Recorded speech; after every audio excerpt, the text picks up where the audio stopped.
Eli's emotions were like a wild ocean. One minute he was calm and happy, building a magnificent tower out of brightly colored blocks. The next, a rogue wave would crash inside him. Today, that wave was green and hot and jagged.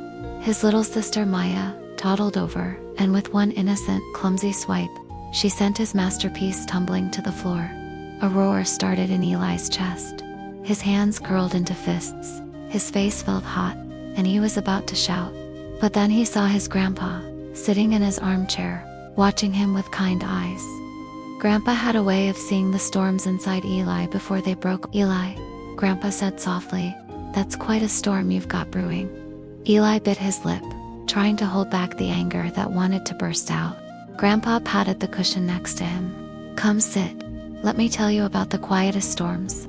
Eli stomped over, his body still humming with frustration. "She wrecked it," he fumed. "She did," Grandpa agreed gently. "And it's okay to be angry. But a storm that stays inside you can be painful. What if you could choose when to let it go?" He showed Eli his hand, palm up. "Imagine your anger is a balloon." Grandpa mimed holding a balloon string. "When you get angry, you hold onto the string really tight.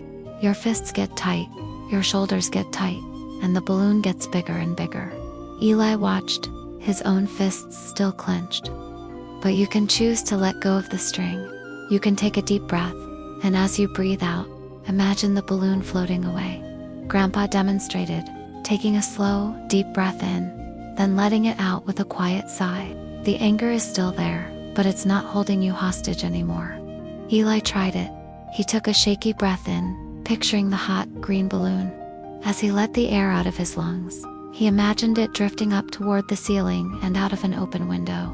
He took another breath, his fists unclenched. His shoulders dropped. The heat on his face cooled a little. A few days later, Eli was in the schoolyard. He was about to score the winning goal in a soccer game, when a kid on the other team tripped him. Eli fell, scraping his knee. The familiar, burning wave of anger surged up, this time red and fierce. He saw the other kid laughing. Eli's jaw tightened. But then, he stopped. He remembered the balloon. He closed his eyes for just a second, took a deep breath, and let it out slowly. He wasn't imagining a single balloon this time.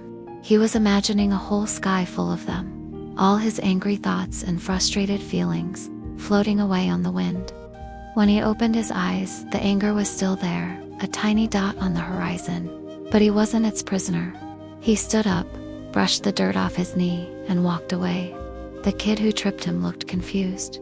That day, Eli learned that he couldn't control the storms that came, but he could choose whether or not to be caught in their rain.